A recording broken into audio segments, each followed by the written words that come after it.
Hi friends, today we're going to be talking about how to do a ring dip. So the first thing we're going to do is learn the support position and the bottom position. So we'll come to a stable surface first. So we're going to try and learn on something that's not moving so that you get the basics done, and then once you go to the rings, you don't have to worry about the strength and the instability. All you're going to be worried about is the instability of the rings. So I've set it up with 2 boxes and then dumbbells on top of the boxes.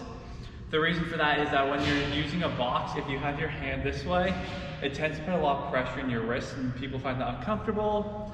So if you put a dumbbell down, it allows you to keep your wrist straighter, so it's just more comfortable. So for our support position, we just want to make sure that you're keeping space between your shoulders and your ears, so you don't want to be up like this, but you'll have your shoulders pressed down and back. And then we're just going to push down into your dumbbells and bring your feet off the floor. And we'll just hold this for a few seconds, making sure that you can keep your feet off the floor. And then you can keep yourself in that tall support position, which is the finishing and the start of the ring dip. And then the second position we'll go to is at the very bottom of your dip. So you can start at the bottom and lift your feet, or you can come to the top and come down, hold here for a few seconds, and just make sure that you're comfortable in that bottom position. Once you're comfortable in those top and bottom positions for about 10 to 15 seconds, you can start working on building the strength. So a great exercise to build strength in a ring dip is actually doing a push-up. So if you come down and just do your push-up, but try and think about twisting through. So if you look at where my elbow is, we're twisting this way, so you're rotating through so the inside of your elbow is pointing forwards. That's going to keep your elbows tracking to your sides.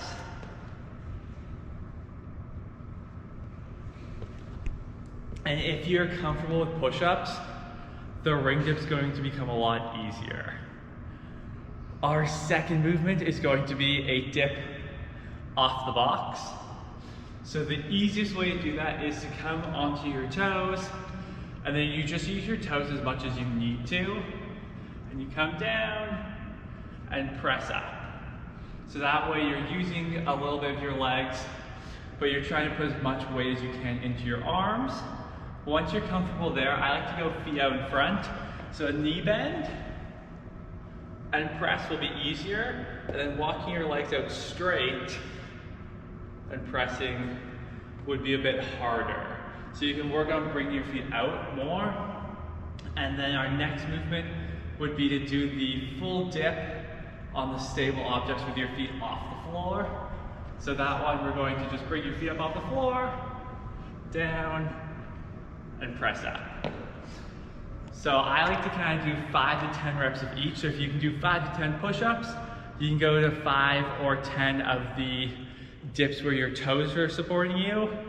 If you're good with those, you can move to 5 to 10 reps with your knees bent, feet out in front, and then 5 to 10 reps of your feet out in front with your legs straight, and then 5 to 10 reps of a dip with your feet off. Once you're comfortable with the positions on the boxes, you can come to the ring. So we're going to start off the same way by just holding the top support position and then the bottom of your dip.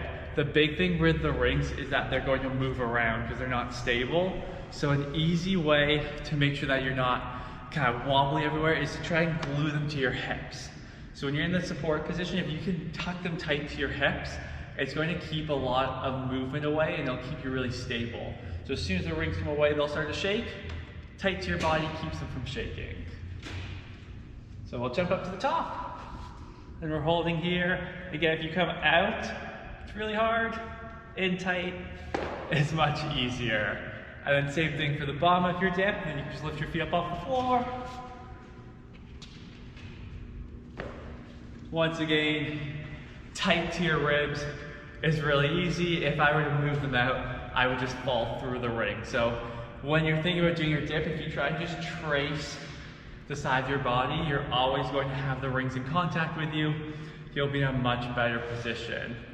The next thing we're going to talk about is your hand placement. So you don't want to turn the rings this way and have your hands facing, or like the palms facing towards you. You kind of want to have them just in a neutral grip.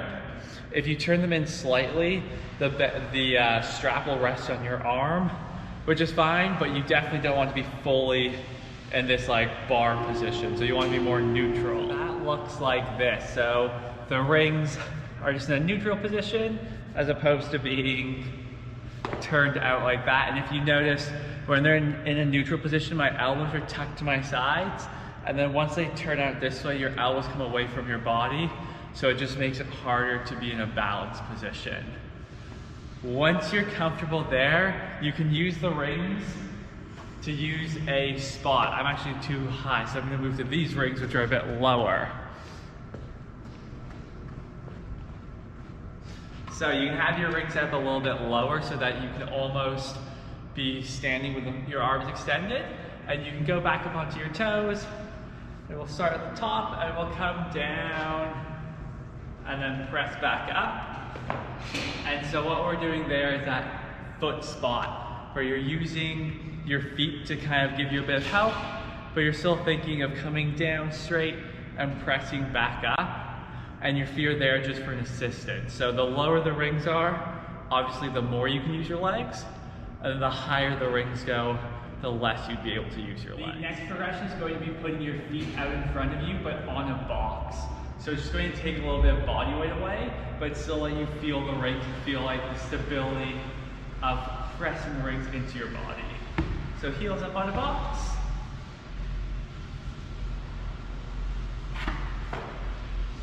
So that movement is just taking away a bit of body weight, but it's still allowing you to use the stability of the rings and pulling them in. And then we're thinking, tracing your ribs and pressing down nice and slow. Once you have done the progressions and you've got 5 reps with your feet spotting and then 5 reps with your feet out in front of you, you can come to a slightly higher set of rings so your feet are off the floor when you're in the bottom of your dip. And we're gonna go through those same movements of rings tight to your body, shoulders back and down, and then we'll trace your ribs and then press yourself straight back up.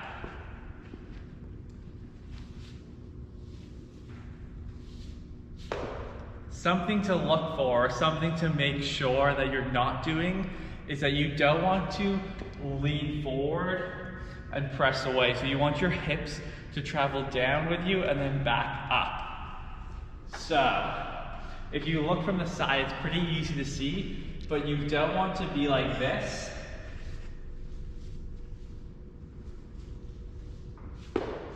Where all you're doing is leaning forward and pushing your hips back. But you actually want your hips to come down, which looks like this.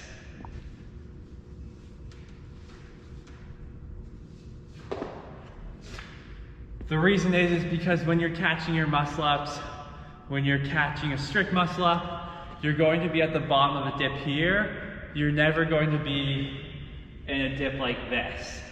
So make sure that you're coming all the way down and all the way back up to get the full benefit of the ring dip. Best of luck, and I hope those tips helped.